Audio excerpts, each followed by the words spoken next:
Welcome to episode 567 of AI Brief. Today we are doing a deep dive into some absolutely massive updates, so you are definitely going to want to stick around for this one. We have a mountain of source material to get through today. We really do. Our mission today is to cut through all that noise and extract the most critical insights from a stack of really fresh sources. We are looking at economists putting a countdown clock on an impending labor shock, the latest heavyweight CEO feud, and some fascinating research into how an AI's personality changes based on your language. Plus, we're going to hit some rapid-fire industry news and the top new AI tools to upgrade your workflow. It's a packed show. Very packed. And honestly, looking at the sources today, it perfectly captures the duality of AI right now. I mean, you have massive historic economic shifts colliding with, well, some incredibly petty billionaire drama and strange human-like model quirks. Let us start with those massive economic shifts, because there are some alarm bells currently ringing in the economic sector. There is a new statement organized by Stanford University called "We Must Act Now," and the sheer weight of the signatures on this document is staggering. Staggering is the word for it. We are looking at 16 Nobel Prize winners and over 200 researchers and economists. And UVA economist Anton Korinek summarized the anxiety perfectly. He pointed out to you that steam, electricity, and computers each gave societies decades to adapt. But AI, well, AI may give us only a few years. Which is such a terrifying, compressed timeline. It is. When we look back at the Industrial Revolution, we picture this sudden upheaval. But structurally, it was a slow-moving glacier. Society had generations to build physical factories, restructure global supply chains, and, draft labor laws. AI deploys globally overnight via API. So it compresses that generational adaptation into just a handful of fiscal quarters. And the signatories on this letter are not just outside observers reacting to a hypothetical future. Wait, they're the people actually building it, right? Oh, absolutely. The list includes the actual architects of the systems you interact with every day. Google's Jeff Dean signed it. Jack Clark, a co-founder of Anthropic, signed it. Noam Brown from OpenAI is on the list. So what are they actually demanding? The core message boils down to 3 points. First, they project AI will grow radically more powerful within the next 10 years.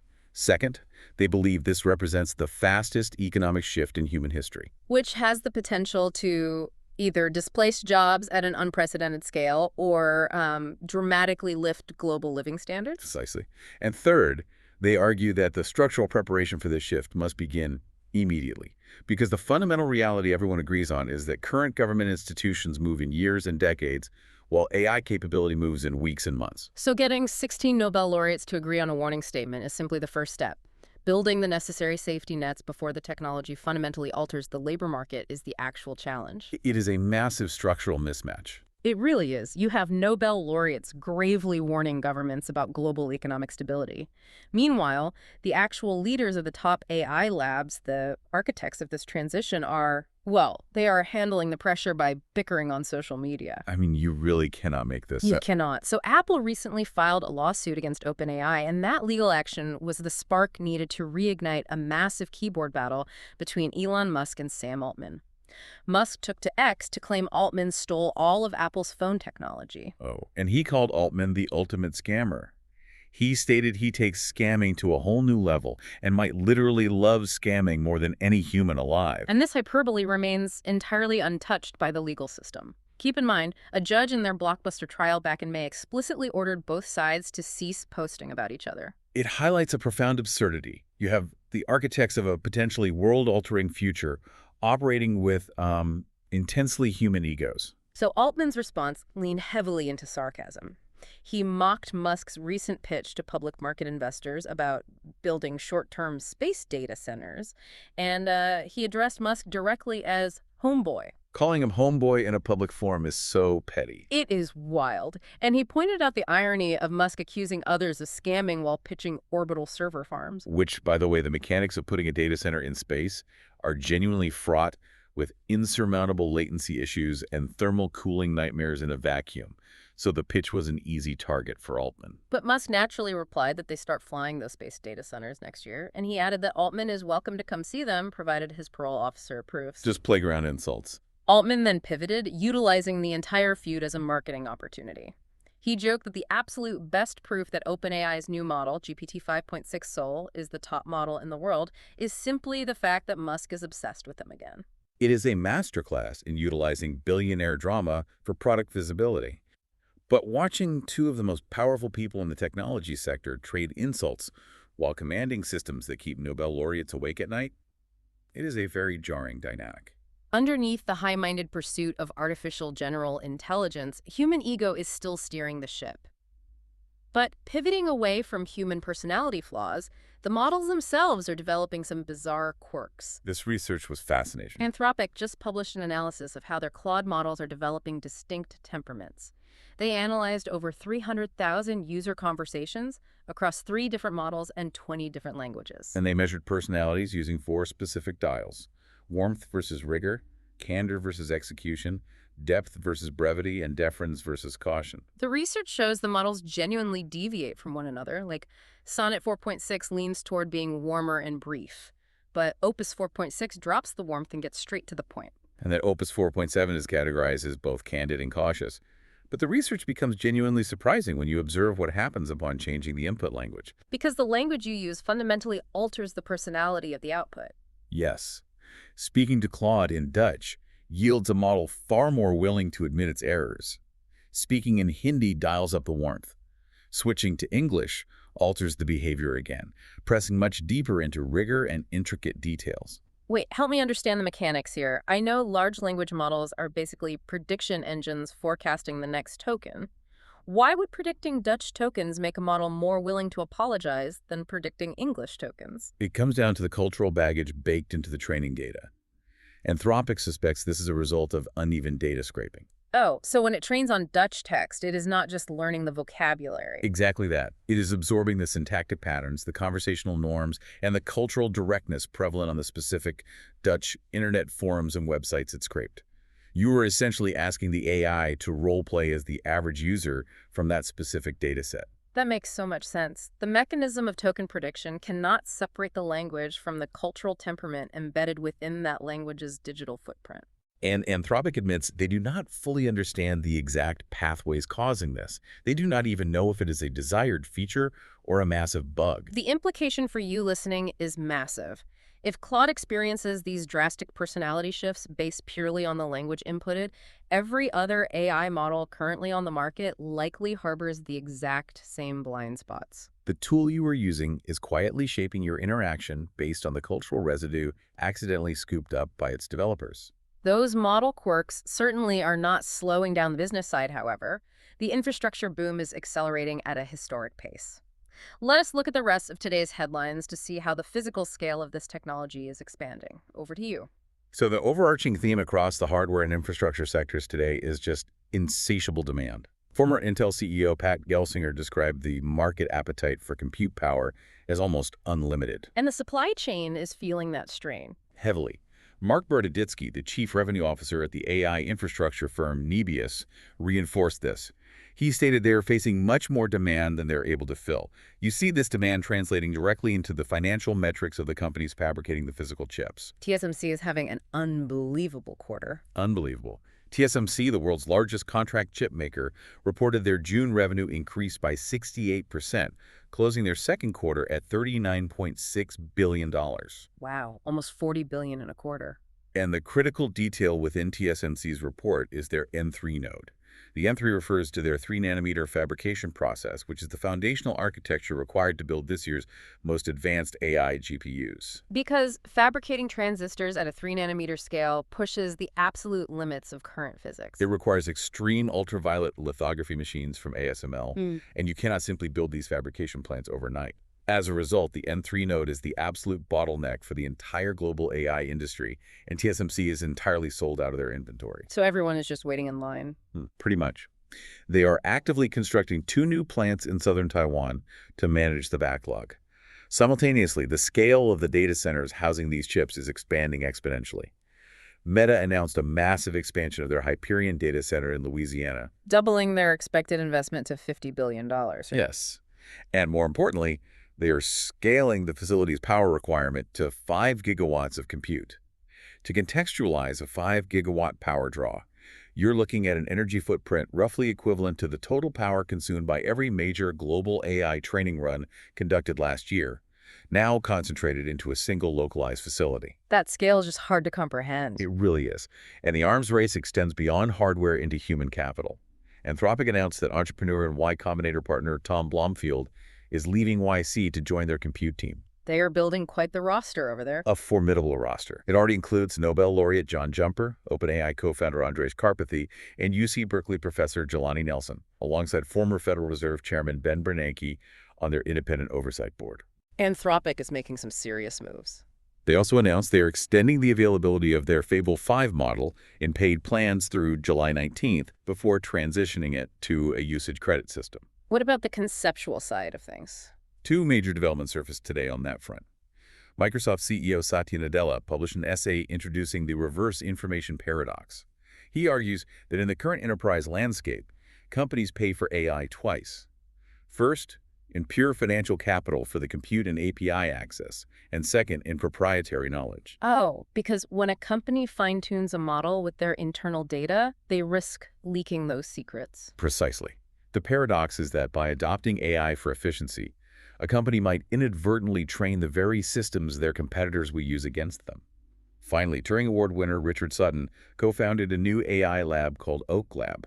Their stated mission is to build animal-like intelligence. Animal-like, as opposed to what we have now. Right, this represents a mechanical pivot away from static data absorption, where a model simply reads all the text on the internet, toward experiential learning, where a system learns purely by interacting with an environment, similar to how biological organisms navigate the physical world. The sheer scale of a 5-gigawatt facility and the enterprise mechanics of that reverse information paradox really highlight how rapidly the foundation of the internet is being rebuilt. We are watching the entire digital economy restructure itself around these massive compute hubs. It is happening at lightning speed. Well, let us bring this directly down to the ground level and focus on your immediate workflow. We have covered the macroeconomic warnings, the hardware bottlenecks, and the theoretical shifts.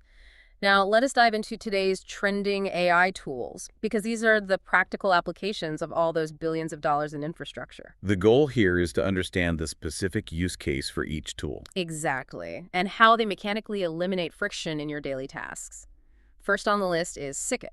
The use case here is transforming your browser into a unified, AI-powered command center. That sounds incredibly useful for anyone drowning in open windows. It is. If your daily workflow involves constantly context switching between dozens of tabs, CRM platforms, and communication channels, Sicket utilizes an underlying large language model to read the state of your browser and centralize task management into a single interface. It essentially acts as an operating system layer sitting on top of your fragmented web applications. Smoothing out all that operational friction. Next, we have Media. This is a highly specialized tool for marketers. The primary use case is generating high-converting video advertisements using nothing but a single URL. Wait, just one URL? Just one. Mechanically, Media uses a multimodal generation pipeline.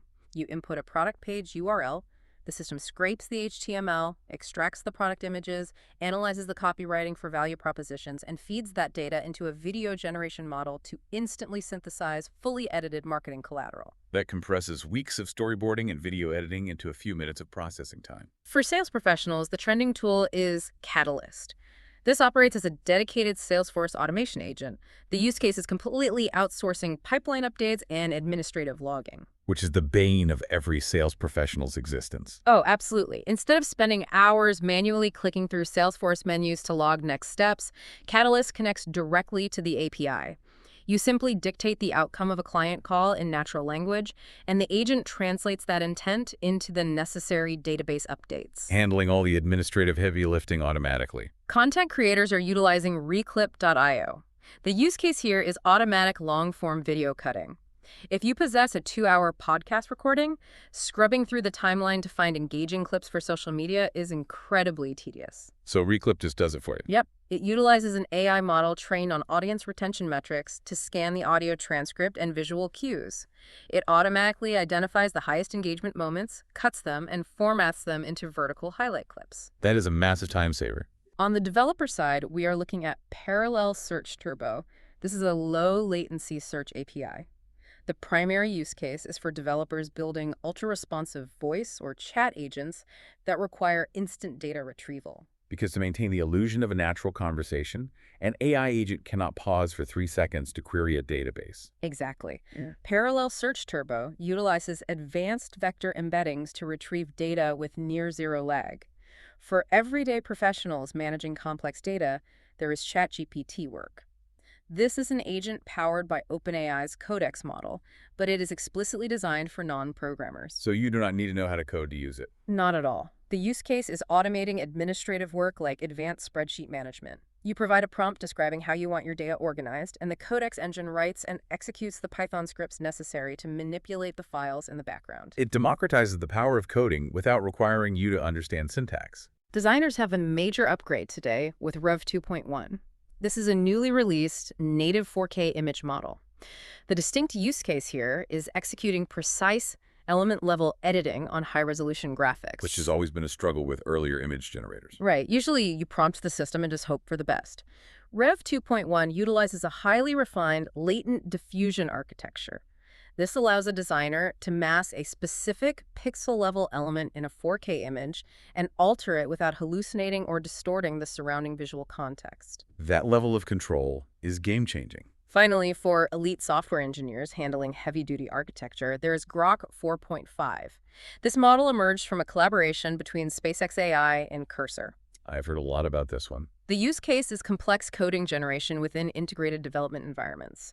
It is currently benchmarking as the strongest model for handling massive code bases, providing the necessary context window to analyze and suggest architecture-level changes across thousands of lines of code simultaneously. The common thread binding all of these distinct tools together is the aggressive elimination of busy work. Whether you are cutting video assets, updating a client relationship manager, or querying a massive database, the friction between your initial idea and the final execution is simply disappearing. These tools represent the micro-adaptations fundamentally altering the daily nature of human labor. Which really pulls today's deep dive full circle. We began by looking at a statement from 16 Nobel laureates warning governments that we only have a few years to adapt our global society to this technology.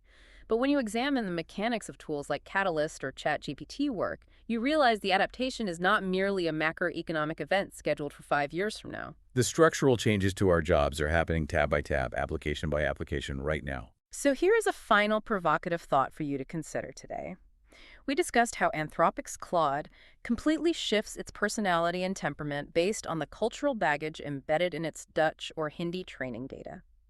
As you deploy tools like Sicket or Media to automate your daily busy work, consider what hidden biases or unseen cultural assumptions are baked into those specific models. If these automated systems are quietly shaping your professional output, who is ultimately shaping the tools? It is a question we all need to be asking. Questioning the underlying mechanics of the systems we increasingly rely on is essential as we navigate this transition. Thank you for joining us as we unpack today's sources. If you want to stay ahead of the curve as this technological shift continues to accelerate, make sure you follow and share the podcast. Keep questioning the hidden mechanisms in your workflow, and we will see you in the next episode.